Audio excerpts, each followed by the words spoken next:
역대하 3장 15절부터 17절까지입니다. 성전 앞에 기둥 둘을 만들었으니 높이가 35 규빗이요 각 기둥 꼭대기의 머리가 5 규빗이라 성소같이 사슬을 만들어 그 기둥 머리에 두르고 성류 100개를 만들어 사슬에 달았으며 그 두 기둥을 성전 앞에 세웠으니 왼쪽에 하나요 오른쪽에 하나라. 오른쪽 것은 야긴이라 부르고 왼쪽 것은 보아스라 불렀더라. 아멘. 기도하겠습니다. 오늘도 저희를 말씀을 들을 수 있는 이 자리, 이 시간을 허락하심을 감사합니다. 우리의 생각, 우리의 지식이 아니라 온전히 성령의 도우심 가운데에서 하늘의 지혜 가운데에 이 말씀의 뜻을 깨달아 알게 하시고 이 말씀이 담겨있는 하나님의 뜻 안에서 성도됨을 알고 또 하나님의 일하심을 깨달아서 온전히 주의 일만 감사하고 찬송하는 저희가 되게 해주시옵소서. 예수님 이름으로 기도합니다. 아멘.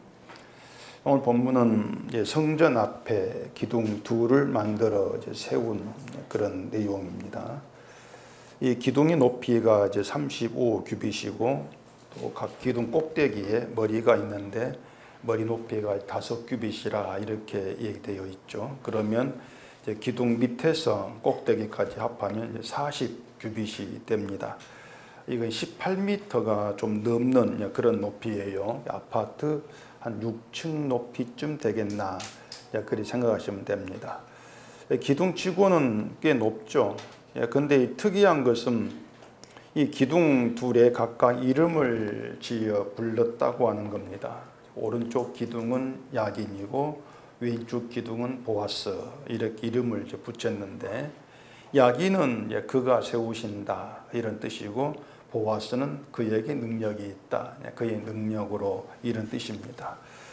그러면 이 기둥 둘이 이름이 의미하는 것은 그의 능력으로 그가 세우신다. 이런 뜻이 되겠죠. 아주 의미심장한 그런 이름이 붙여 있는 것입니다. 그래서 이제 성전 안으로 들어가려면은 이 두 기둥 사이를 거쳐야 되겠고, 그래서 이 성전 안으로 들어가면 지성소를 만나게 되는데 여기에 이제 하나의 의미가 있는 거예요. 그래서 기둥 둘의 그 이름을 이제 거쳐서 성전에 들어가서 지성소를 만나는데 그 지성소 안에 뭐가 있다? 언약궤가 있다.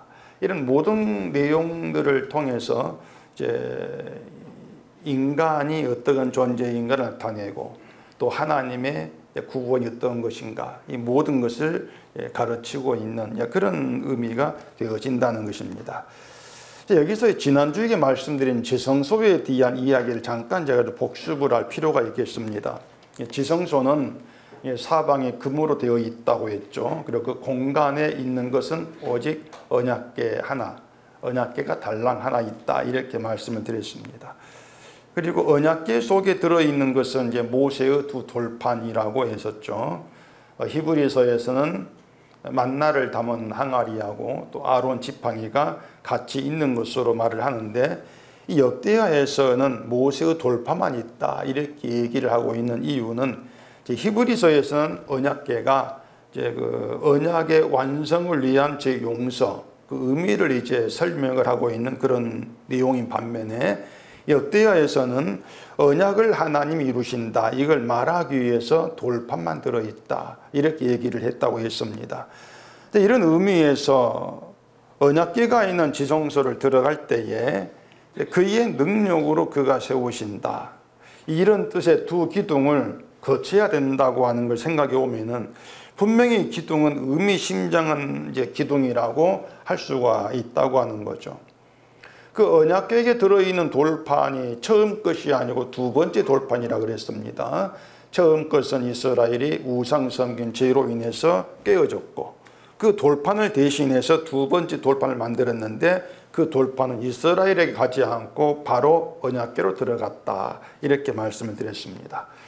어떻게 기억이 나십니까? 아, 예. 그래서 이 두 번째 돌판이 이제 언약궤에 들어있다고 하는 것은 인간은 하나님의 말씀을 지키고 행하는 일에 절대적으로 무능하다. 그것을 보여주면서 하나님이 모든 언약, 말씀을 이루신다. 그걸 증거하는 의미라고 했어요. 처음 돌판이 깨어졌다고 했는데 정확히 말하면 모세가 산 아래로 던져서 깨뜨려 버렸습니다. 근데 그 산 아래로 던져버린 돌판을 다시 주워다가 뭐 본드로 붙여가지고 재사용하는 그게 아니었어요. 그냥 버려진 것이죠. 던져서 깨뜨려진 채 버려진 것이 처음 돌판이란 말입니다. 그리고 그것은 이제 하나님의 율법을 지킬 수 없는 이스라엘은 그렇게 깨뜨려진 채 하나님께 버림받을 존재라는 것을 보여주고 있는 거예요. 그 돌판이 이스라엘의 존재성을 나타낸다고 한단 말입니다. 그런데 이제 하나님 이스라엘에게 너희의 믿음으로 나에게 영광을 돌리라 이런 요구를 하시겠냐고 하는 것입니다. 그러니까 하나님께 이스라엘은 이미 깨뜨려져서 버림받은 그러한 존재일 뿐이란 말입니다. 그런 이스라엘에게 자 너희가 믿음으로 나에게 영광을 돌려 믿음 생활 잘해 이런 요구를 하시겠냐고 하는 거죠. 그런 요구를 하실 이유가 없는 거예요. 왜냐하면 이스라엘은 어떤 수단 방법을 다 한다 할지라도 하나님께 영광 돌릴만 존재가 못 돼요. 이미 깨뜨려진 존재이기 때문에 그걸 이스라엘이 알아야 했다고 하는 것입니다. 이건 지금의 교회도 정말 다르지가 않습니다. 이스라엘의 인간됨은 아담에게 속한 모든 인간에게로 확대가 됩니다. 이스라엘만이 아니고 아담에게 속한 모든 인간에게 확대된 것이 이스라엘의 인간성이란 말이에요. 그러니까 하나님의 말씀을 지키고 실천해서 하나님께 영광 돌릴 그런 인간 없다는 겁니다. 그걸 이스라엘 통해서 나타내고 계시는 거예요. 그렇기 때문에 우리가 하나님께 영광 돌립시다. 이러한 말은 결국 자기의 인간됨을 알지 못한 정신은 헛소리입니다. 헛소리 뿐이에요. 인간은 하나님께 버림받아 마땅한 죄인의 존재, 깨뜨려진 존재로 계속 존재하면 된단 말입니다. 수천년 세월이 흐르고 뭐 시대와 문명이 발달한다 할지라도 인간성에는 변화가 없어요. 계속 그 인간성으로 가는 것이에요. 그 돌판이 깨어졌다고 하는 것은 하나님과의 관계 또한 깨어진 걸 얘기합니다. 하나님과의 관계에 아무 문제가 없었는데 우선 성격 때문에 깨어졌어. 이것이 아니고요. 본래부터 하나님과의 관계는 깨어진 관계였다. 그 의미가 된단 말이에요. 다만 이스라엘이 그런 사실을 몰랐던 것이죠. 자기들의 조상 대대로 하나님을 섬겨왔다는 것 때문에 자기들은 하나님과 바른 관계에 있다, 바르다 이렇게 생각을 했었는데 그게 이스라엘의 큰 착각이고 오해였다고 하는 것이 돌판이 깨어지는 것으로 그렇게 드러난 것이란 말입니다. 중요한 게 뭐냐면은 그 이스라엘이 하나님과의 관계가 깨어드는데 멀어졌는데 이스라엘이 힘써서 관계를 다시 원상 그 본래 좋은 관계로 돌려놓고 나오라 이것이 아니고 깨어진 관계 그 상태로 그냥 나오라는 것입니다. 그게 하나님의 그 요구예요. 성전 나올 때에 하나님과 깨어진 관계 아무리 힘써도 하나님의 뜻을 이룰 수 없는 그런 인간됨으로 나오라고 하는 것이에요. 이게 이스라엘이 요구하신 하나님 뜻이었단 말입니다. 하나님과의 관계에 깨어진 원수, 원수로 버림받은 자로 나오라고 하는 것이에요. 그래야만이 하나님과 함께 할 수 없고 하나님께 나올 수 없는 그 원수된 자와 함께 해주시는 하나님의 그 원수된 자와 동행하시는 그 이유가 되고 근거가 되는 희생제물의 피의 은혜가 증거한단 말입니다. 그게 성전의 의미가 되는 것이에요. 자, 하나님이 이스라엘에게 함께하고 동행하고 뭐 이렇게 말씀하실 때에 이스라엘이니까 당연하지 이렇게 볼 문제가 아니란 말입니다. 하나님께 버림받은 깨어진 그런 관계에 있는 자들인데 그런 원수 같은 그런 자들에게 하나님 어떻게 동행하시지 어떻게 함께 하시지 그 근거가 뭐지? 근거가 희생전 피에 있구나. 피의 은혜구나. 그렇게 모든 그 방향을 피의 은혜로 돌리신다는 얘기예요. 이처럼 하나님의 관심은 희생점을 다시 말해서 예수 그리스도에게로만 향합니다. 그게 하나님 관심이에요. 하나님이 믿음이 좋은 사람을 기뻐하시고 그게 관심을 둔다 이렇게 생각을 한다면은 그건 이스라엘과 똑같은 착각입니다. 그런 착각을 인간들이 많이 하고 있죠. 한번 생각해 보세요. 하나님의 관심을 둘 만큼 우리가 가치 있는 존재라고 생각되냐고 하는 것이에요. 나는 이러한 인간이어서 하나님께 가치 있는 그런 존재야, 이렇게 말할 수 있는 것이 하나라도 있는지 여러분 한번 생각해 보시란 말입니다. 이건 우리가 평생을 두고 고민하고 생각해 봐도 찾을 수 없어요. 없습니다. 안 됩니다. 하나님께 가치 있는 사람이 되려고 노력한다 해도 그건 안 돼요. 아이고 목사님 뭐 해보지도 않고 어떻게 단정합니까? 뭐 그렇게 반발할지 모르겠는데 여러분이 해보지 않은 것이 아니거든요. 지금까지 신앙생활이라고 해온 거 있지 않습니까? 신앙생활이라고 해온 것들, 그것들 속에서 하나님께 기쁨이 되는 가치 있는 것이 이렇게 내놓을 만한 것이 있냐 그 말입니다. 없어요. 찾아봐도. 여러분이 행동에 신경을 쓰고 바르게 살려고 노력하지 않습니까? 또 그렇게 해서 말씀을 지켰냐고 하는 것이에요. 우리가 하나님의 관심은요, 말씀을 지키고 말씀대로 이룬 사람에게로 향합니다. 관심이. 그러니 예수님만 유일한 관심의 대상이란 말입니다. 예수님 말고 모든 인간은 성품, 행함 이런 것과 상관없이 모두가 버려질 존재일 뿐이다. 이게 인간을 바르게 아는 것이에요. 그래서 유대인이 하나님 율법대로 사는 것을 믿음이라고 생각하는 것이나 또 지금의 기독교인들이 하나님 말씀대로 사는 것을 믿음으로 이렇게 알고 있는 것이나 모두가 다 자기의 인간됨을 알지 못한 무지의 소치입니다. 이제 그게 어리석은 것이에요. 제가 다시 말씀을 드리면은 하나님은요, 여러분이 어떻게 살고 있는지, 뭐 신앙생활은 잘하고 있는지, 11조는 잘하고 있는지 안 떼먹고, 뭐 기도는 열심히 하고 있는지, 성경 하루 몇 장 보는지 이런 걸 전혀 관심 두지 않고 신경도 쓰지 않습니다. 그냥 여러분이 신경 쓰고 있을 뿐이, 물론 신경 쓰지 않겠지만은 다른 교인들 그냥 그런데 신경 쓰고 있을 뿐이에요. 근데 사람들은 자꾸 어떻게 생각하냐면은 우리가 어떻게 지금 살고 있는가를 하나님이 하늘에서 다 내려다보시고 하나 살피신다, 기억하시는, 이렇게 생각한단 말입니다. 교회가 전통적으로 그렇게 가르치고 또 그렇게 들어온 거예요. 심지어는요, 하나님의 심판대에 서게 되면 우리가 행하고 살아왔던 것들이 비디오처럼 펼쳐져 가지고 그에 따라 심판받는다, 또 이런 또 말까지도 한 사람이 있어요. 이건 뭐 불교도 아니고 또 신과 함께 그 영화도 아니고, 이 십자가에서 피 흘리고 하나님과의 화목을 이루신 예수님에게 전혀 관심 없는 사람들이 이런 헛소리 한다고 하고 있단 말이에요. 제가 분명히 말씀을 드리는데 하나님은 죄인된 우리를 부르셨을 뿐입니다. 쓸모없는 죄인을 불러서 쓸모있는 일을 하게 하시는 것이 아니고 그냥 쓸모있는 죄인 불러서 쓸모없는 자로 그냥 나오게 하시는 거예요. 쓸모없는 죽은 죄인으로 부름받아가지고 죄인으로 그냥 계속 하는 거, 그게 성도라는 것을 아셔야 돼요. 왜 그래야 되느냐? 그렇게 돼야만이 예수님 하신 일이 증거가 돼요. 예수님 하신 일이 증거되기 위해서 우리가 한 일에다 빠져야 돼요. 늘 항상 지워져야 되고 삭제가 돼요. 그게 드러나면 안 돼요. 있으면 아니단 말입니다. 그걸 위해서 인간은 늘 구원에 불가능한 존재, 그렇게 사용되고 있는 거예요.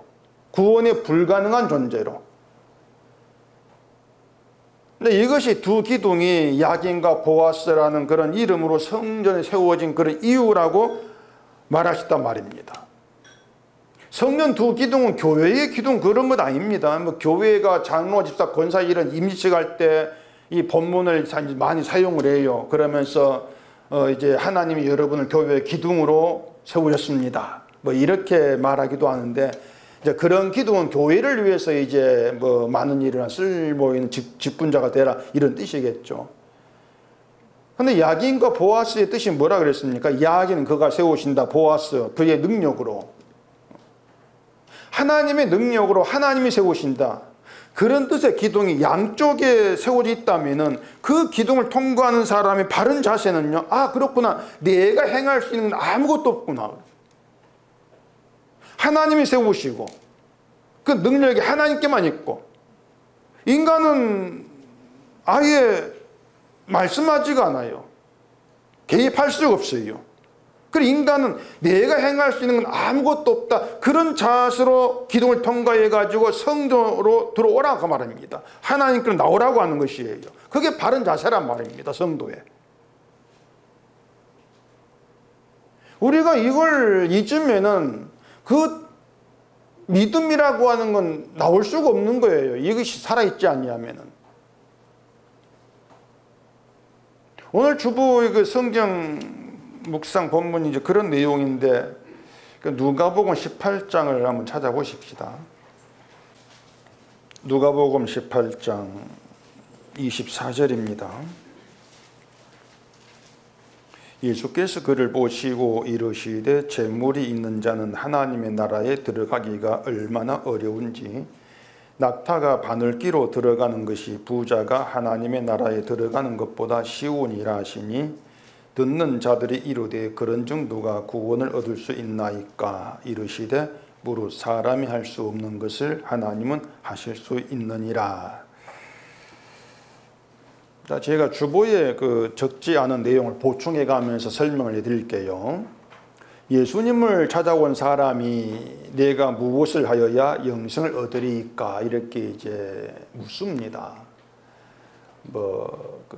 성경에 관심 있는 것이 아니고 자기 영광, 자기 영생에 관심이 있는 이제 그런 사람이죠. 이 사람이 그 예수께 이런 물음을 했다고 하는 것이 뭔가 하면은 자기의 실천으로 영생을 얻을 수가 있다, 그 자기 가능성을 가지고 예수께 나온 것이에요. 말씀하세요. 내가 실천해서 영생 얻겠습니다. 할 수 있다. 자기 가능성을 가지고 예수께 나온 거죠. 그 사람에 대해서, 그 얘기에 대해서 예수님의 결론은 사람이 할 수 없는 것을 하나님은 하실 수 있다, 이 결론을 내리신단 말입니다. 그러니까 우리가 하나님은 하실 수가 있다, 하나님이 하신다, 이 말씀을 믿는다면 그 믿음은 사람은 할 수 없다, 이런 자세가 돼야 돼요. 이것이 두 기둥을 통과하는 이스라엘의 자세여야 한다고 하는 것입니다. 성경에는 하나님이 솔로몬에게 뭐 두 기둥의 이름을 야긴과 보아스라 지으라 이렇게 하신 내용이 없어요. 그냥 야긴이라 부르고 보아스라 불렀더라 이렇게만 되어 있는데, 이걸 뭐 솔로몬이 그냥 자기 생각으로 이름을 그냥 붙였다 이렇게 하기보다도 하나님의 지혜를 주셨던, 아니면 성신으로 감동하게 하셨던지 간에 어쨌든 하나님이 지혜 부르게 하신 것으로 이렇게 보는 것이 맞단 말입니다. 그렇다면 하나님은 그 성전의 두 기둥을 통해서 참된 이스라엘이라고 할 수 있는 사람이 누구인가를 나타내신다 이렇게 할 수가 있는데, 그가 누구냐? 사람으로는 할 수 없고 하나님이 자기 능력으로 뜻하신 모든 일을 이루시고 세우신다, 그 믿음 있는 사람, 그들이 참된 이스라엘이란 말입니다. 그래, 참된 이스라엘은 사람은 할 수 없다는 아는 사람들이에요. 나에겐 능력이 없어, 이걸 아는 사람이 이스라엘이란 말입니다. 그렇기 때문에 사람으로는 할 수 없다, 이 자세가 없다면은 그것은 하나님께로부터 믿음이 아니에요. 그것은요. 그리고 그 하나님께로부터 그 믿음으로 하지 아니한 모든 게 죄라 이렇게 말한단 말입니다. 여기에서 죄가 전혀 생각하지 못하는 것으로 죄가 드러나고 있죠. 지금의 교회가 죄로 말하는 것은 해야 될 걸 하지 않은 걸 죄로 말합니다. 이게 교회가 말하는 죄예요. 바르게 살아야 되는데 바르게 살지 않은 거, 이게 죄야. 11조를 해야 되는데 하지 않은 거, 이게 죄다. 기도를 해야 되는데 기도하지 않는 거, 이게 죄다. 거기가 이런 기준으로 죄를 이제 규정한단 말이에요. 근데 믿음에 들어있어야 될 인간의 자세가 사람으로는 할 수 없다, 이것이라면은 사람이 믿음으로 행하고자 하는 모든 게 죄가 된단 말입니다. 믿음으로 하고자 하는 거, 이것이 믿음을 따르지 아니한, 믿음을 하지 아니한 죄로 간주가 돼요. 이해가 되십니까? 자, 사람이 믿음으로 이런 일을 해야 돼, 이렇게 살아야 돼, 이걸 해야 돼, 믿음으로 뭔가 하고자 하지 않습니까?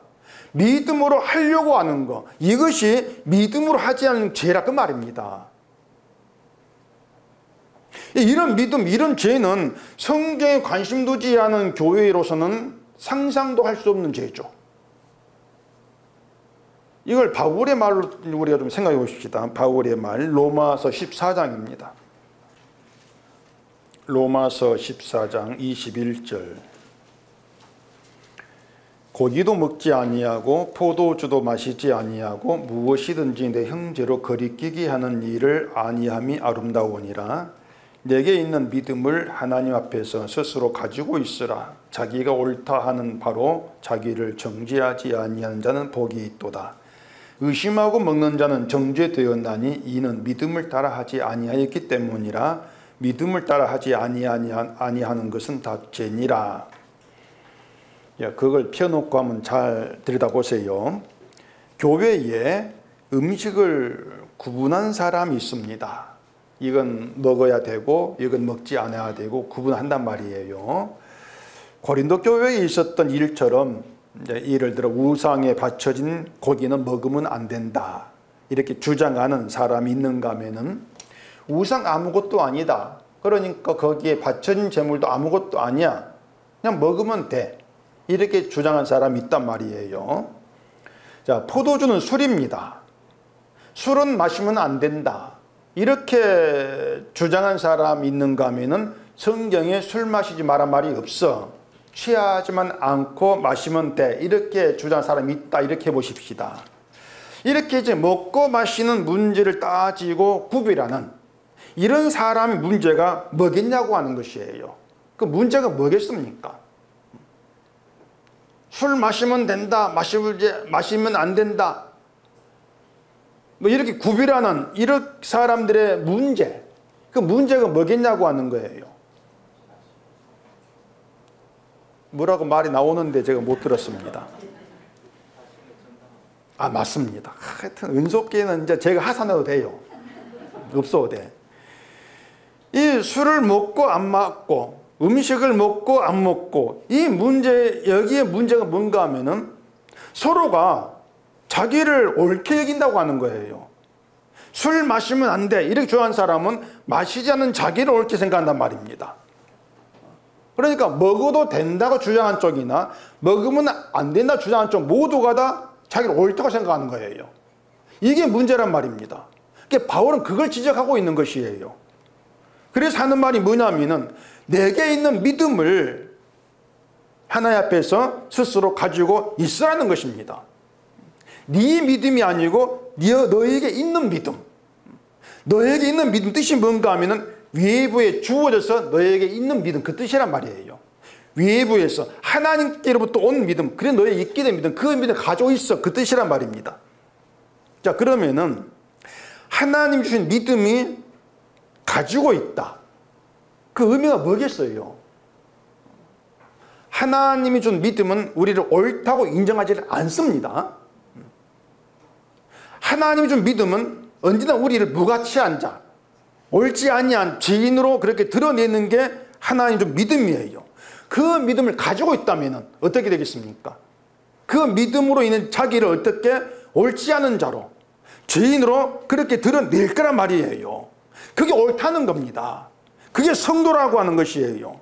그러니까 바울이 하나님이 준 내게 있는 믿음을 가지고 있어, 그렇게 말하고 하는 것은 너 자신을 옳다고 할 수 없는 죄인의 자세로 가지고 있어, 그 뜻이란 말입니다.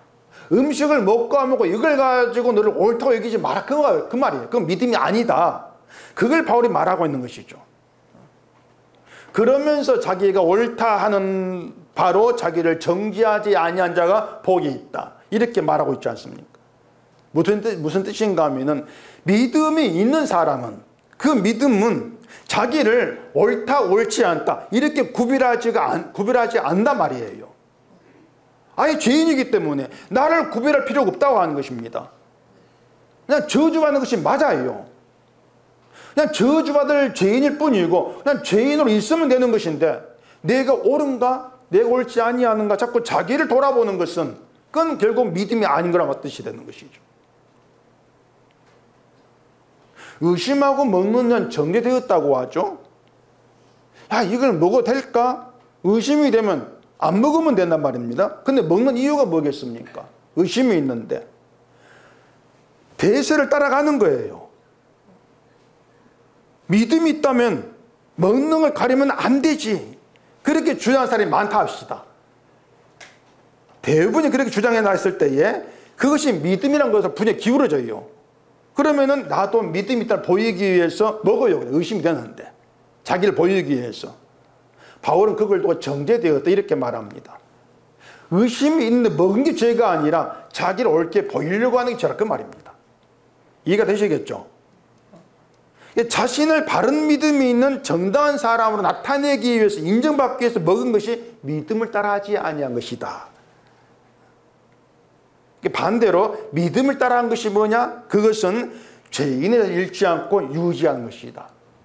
늘 죄인됨이 유지되는 것. 이게 믿음을 따라하는 것이에요. 이게 바울의 설명이란 말입니다. 이것도 나는 죄인입니다. 그 말로 되는 것이 아니고 자기를 옳게 보이고자 하는 것이 아예 포기가 돼야 돼요. 나를 옳게 보이려고 하면은 옳다고 인정될 수 있는 행함을 찾게 된단 말입니다. 내가 믿음이 있는 자로 보이려고 하면은 믿음으로 인정될 만한 어떤 조건을 찾게 돼 있어요. 이 모든 것을 믿음을 따라 하지 아니한 것이다. 이게 바울의 말입니다. 자기를 옳은 자로 믿음이 있는 자로 나타내려고 하는 이것이 모두 죄로 규정이 돼버린단 말이에요. 사람들이 그 예수를 믿는다 하는데 늘 뭘 쳐다보냐면 믿고 있는 자기를 자꾸 쳐다봐요. 내 믿음이 어떤가? 내가 바르게 잘 믿고 있는가? 예수 믿는 믿음으로 사는 내 모습이 어떤가? 옳은가? 문제가 있는가 없는가? 그러니까 사람이 거울을 보고 자기 모습을 살피면서 뭔가 잘못된 건 고치는 것처럼 끊임없이 늘 내가 어떤 걸 생각한단 말입니다. 근데 교회가 또 그걸 믿음으로 가르치는 게 또 문제죠. 믿음 있는 사람답게 바르게 살고 선한 영향력을 끼쳐야 된다. 바울의 말대로 하면 그게 믿음을 따라하지 않은 죄입니다. 그건 믿음이 있는 게 아니란 말이에요. 그러니 교회가 위험하다 이런 말을 하지 않을 수가 없는 것이고 교회가 교인을 천국까지 못하게 방해한다 이런 말을 하지 않을 수가 없어요. 그 목사와 교인들에게 지적질을 참 잘하거든요. 11조 안 한다고 지적질하고 새벽기도 안 나온다고 지적질하고 뭐 주일 안 지킨다고 지적질하고 이게 뭘 모른가 하면은 11조를 해도 죄인이라는 걸 몰라요. 기도를 해도 그 죄인이거든요. 그렇게 자기를 바라볼 줄 아는 게 믿음이란 말입니다. 11조 성경 없으니까 하지 말자. 이건 꼼수 부리는 것이고 돈 아끼려고. 열심히 11조를 하면서 야 이렇게 11조 하는데 나도 죄인이구나. 그게 얼마나 아름답습니까? 돈 내고 죄인 되는 거. 저는 그걸 선호해요. 기도하고 죄인 되는 거. 열심히 하면서 부지런히 죄인의 자세를 늘 내 유지가 되는 그게 성도됨이라니까요. 다시 두 기둥 이야기 돌아가 생각해 보십시다. 야긴과 보아스 두 기둥을 거쳐서 성소에 성전 들어가면은 지성소가 있고 그 안에 언약궤가 있고 언약궤 모세 돌판이 있다고 했죠. 그리고 지성소에 들어가는 제사장, 그 인간은 하나님을 만날 수 없는 죄인인데 하나님 만나 주시는 거예요. 제사장도 죄인인데 하나님이 그 죄인을 만나 주신단 말입니다. 죄인이 하나님 만나면 죽어야 됩니다. 근데 죽지 않고 하나님께 나갈 수 있는 근거, 그 근거가 뭐겠습니까? 피죠. 그 언약궤에 덮게 속죄소에 뿌려진 피가 죄인의 모든 죄를 덮어버리는 은혜가 되어서 하나님 만나도 죽지 않는 근거로 작용한단 말입니다. 이것이 하나님 구원이에요. 제사장은 그렇게 하나님 만나고 산자로 지성소를 나와서 백성들에게 희생제물의 피로 죄를 덮으시고 하나님 백성 되게 하시는 그 언약으로 인한 구원을 전달을 하는 거죠. 그게 제사장 역할이란 말입니다. 그리고 이 언약을 이루시고 자기 백성 구원하시는 능력은 하나님께만 있기 때문에 하나님 백성은 아무 능력이 없고 구원받을 자격이 없는 자로 하나님께 나오라. 왜? 하나님 구원을 전달하기 위해서 이 뜻을 두 기둥을 통해서 드러내신다. 이렇게 보시면 되는 문제란 말입니다. 그래서 하나님의 구원에는 언약을 이루시는 하나님 능력만 들어있고요. 하나님의 희생의 은혜가 들어있고요. 하나님의 긍휼과 자비하심이 들어있어요. 그럼 구원의 의미가 뭐겠습니까? 우리를 천국 보내기 위한 구원이 아니고 하나님의 은혜와 긍휼과 자비와 사랑을 나타내고 전하기 위한 구원이란 말입니다. 우리를 위한 구원이 아니고 하나님을 위한 구원이에요. 하나님을 위한 구원. 그런 점에서 인간은 구원의 자격이 없고 구원받을 수 없는 문제 있는 인간, 저주가 마땅한 죄인으로 계속 그렇게 존재를 해줘야 한단 말입니다. 하나님을 위한 구원이니까. 그래서 죄인이 뭐 정신 차려가지고 바르게 행하고 그렇게 살아가는 그런 성도는 없고요. 그냥 성도가 죄인으로 존재해요. 자기 죄인됨을 알고 그렇게 살아간 이게 성도란 말입니다.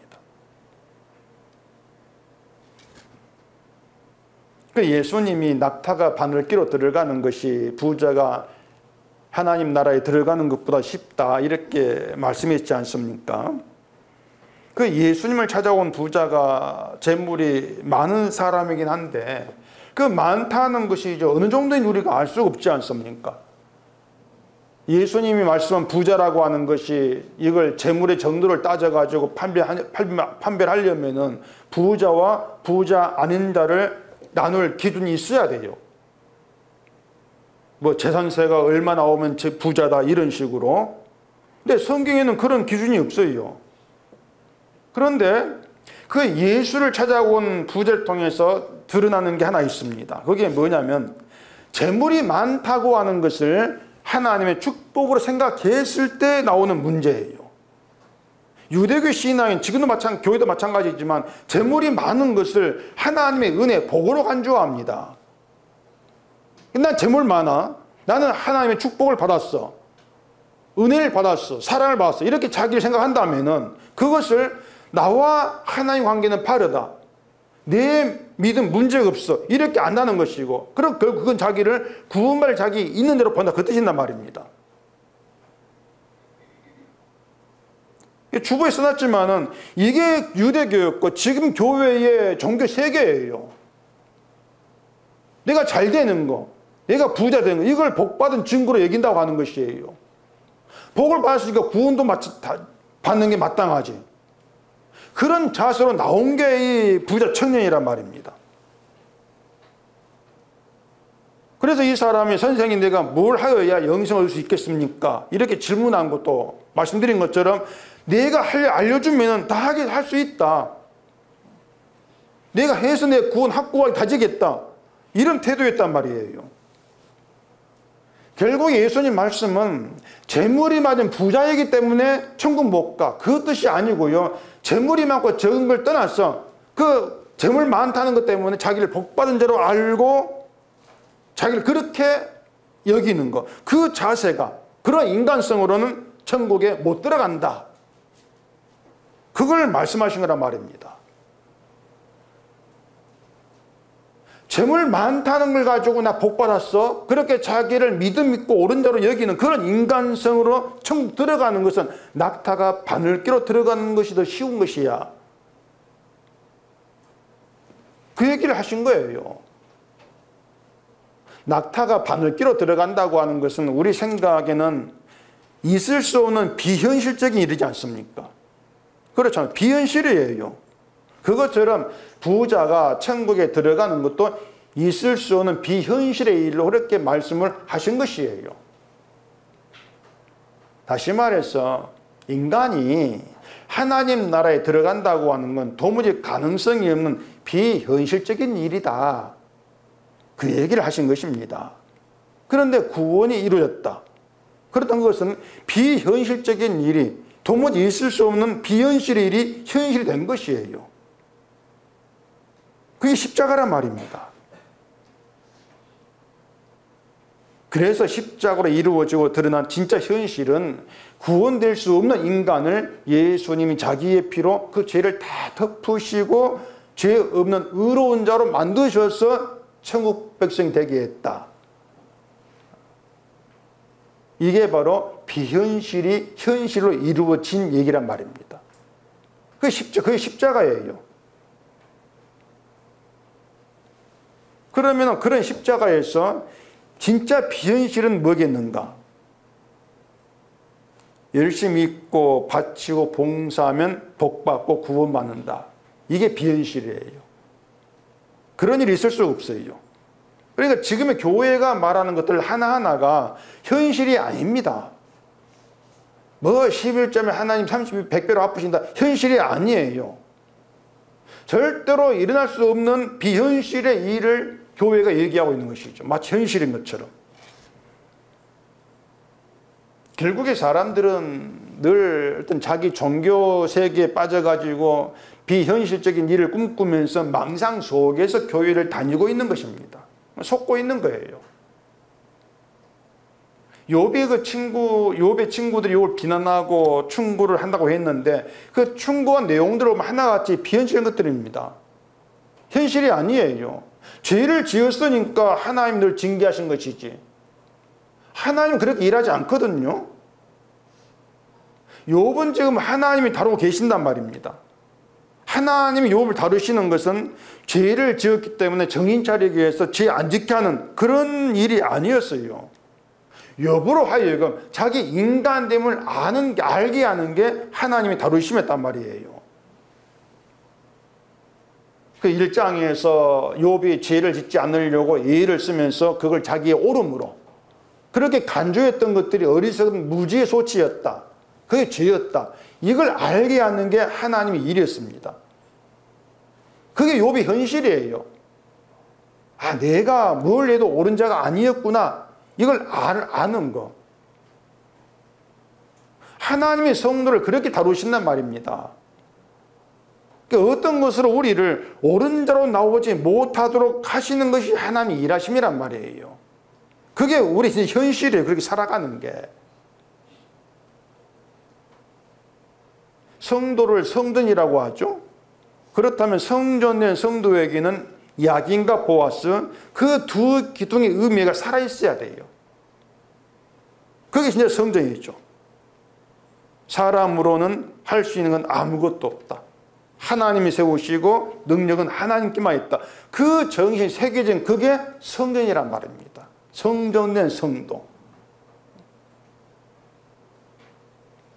이러한 성도로 교회에 있게 되어지면은 교회 안에 비현실적인 세력으로부터 비난을 받습니다. 구원받은 성도인데 할 수 있는 것이 아무것도 없다고? 그건 잘못된 것이야. 비난을 받게 돼 있어요. 예수님이 그렇게 비현실의 세계에 있는 유대인으로부터 죽임 당하지 않습니까?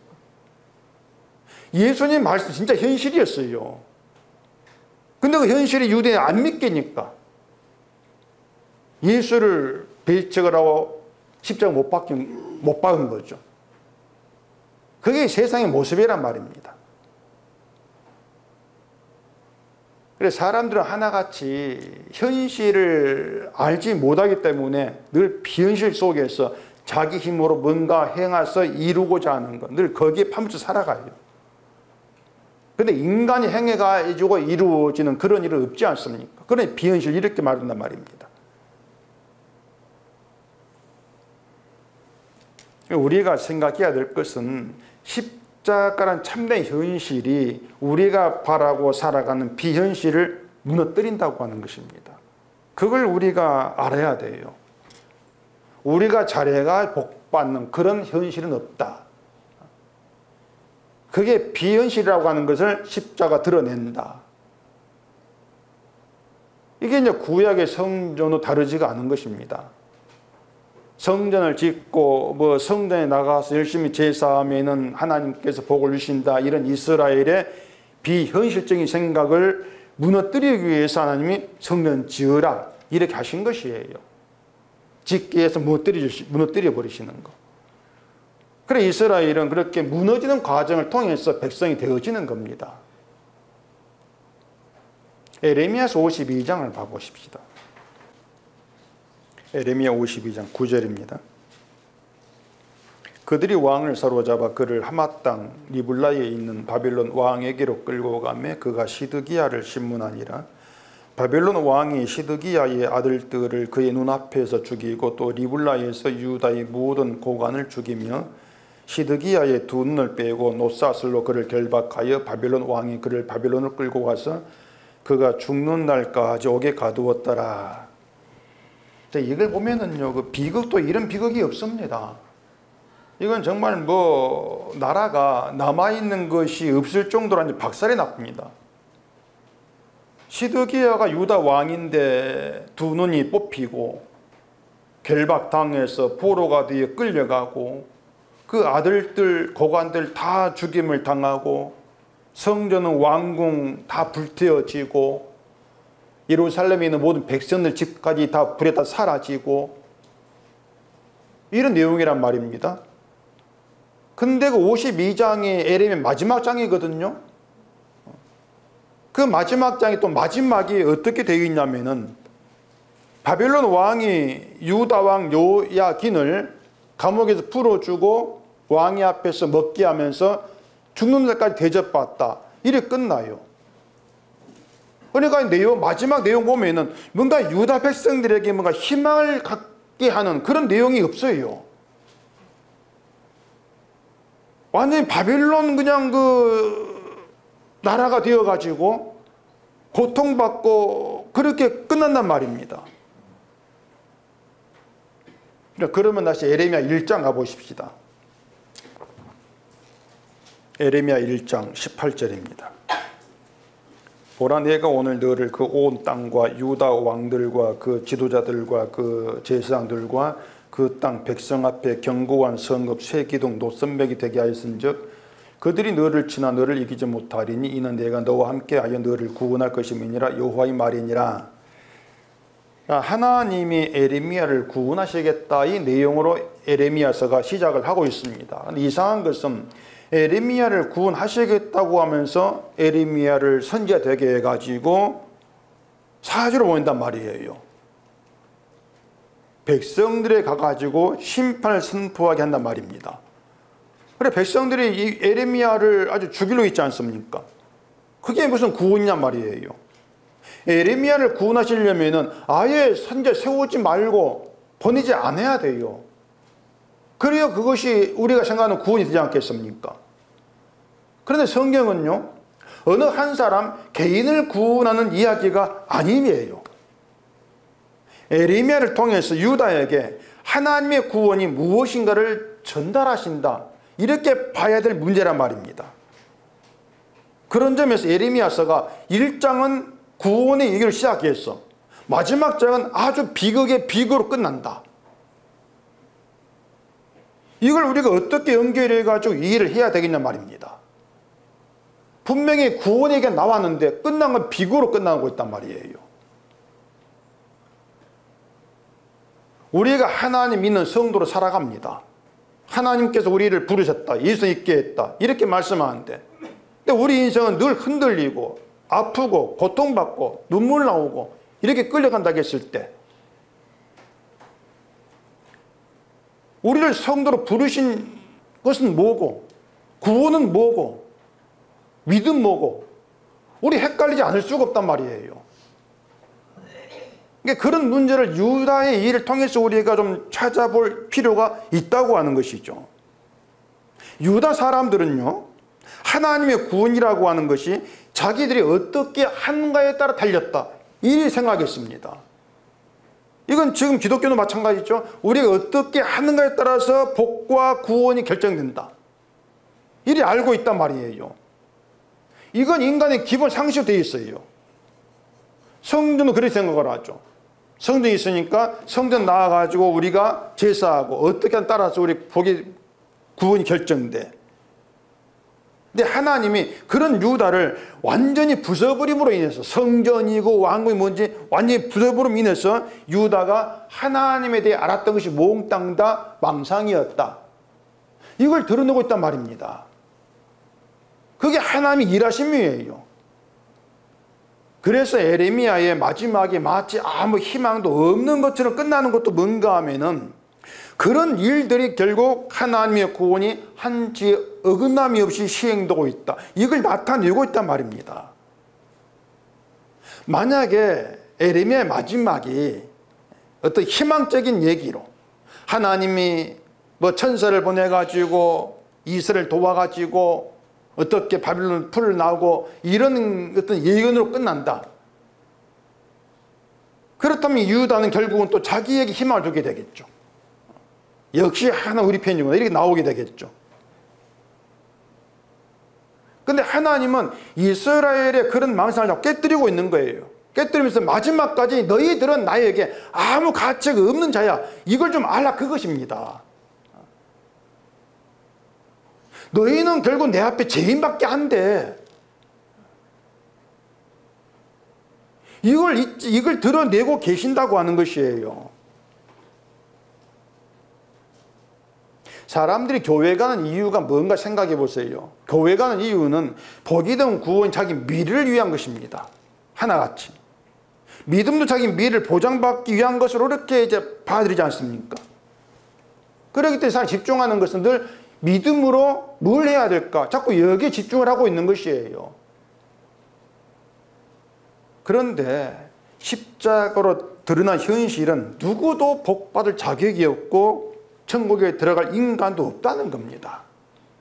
그렇게 우리의 실상이 드러나고 있습니다. 그리고 나의 구원을 위해서 내가 해야 될 것, 할 수 있는 것도 없다는 걸 알게 하시고 오로지 주가 이루신 그 일에만 마음을 두게 하신단 말이에요.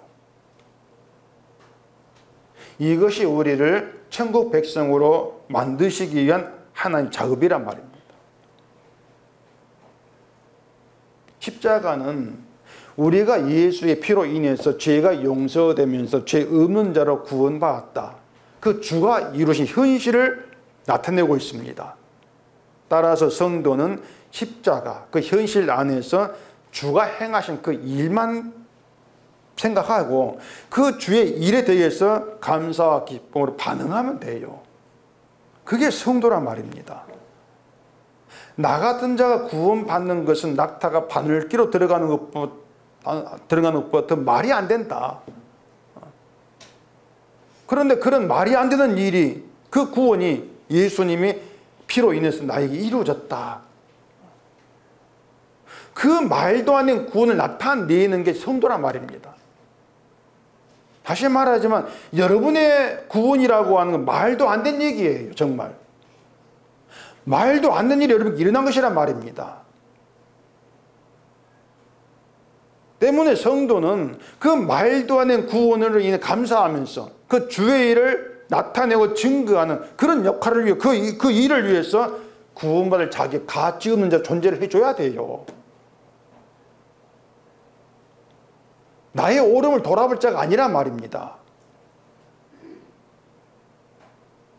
그런데도 우리는 이 성도됨을 잊어버리고 늘 내 욕심을 챙기려고 하는 본 모습이 계속에 드러나고 있죠.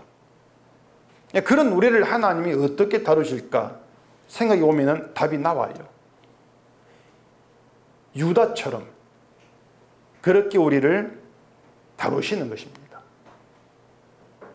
헛된 망상에서 깨어나서 나의 본래 모습이 어떠한가를 다시 보라고, 우리가 늘 예상하지 못한 사건으로 우리를 다루시고 계신단 말입니다. 그게 하나님 일하심이에요. 이러한 하나님의 구원 작업을 믿는 믿음이 우리 스스로 만들어내겠는가? 절대 우리는 그런 믿음을 만들 수가 없어요.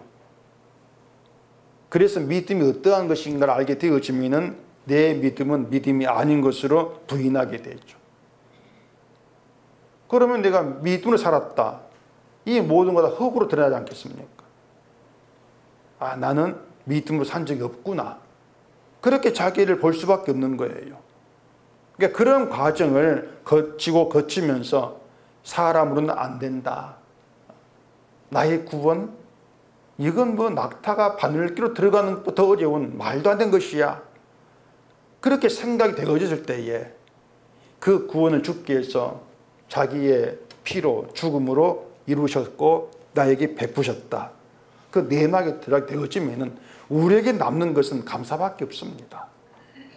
말도 안 된 일에 대한 감사,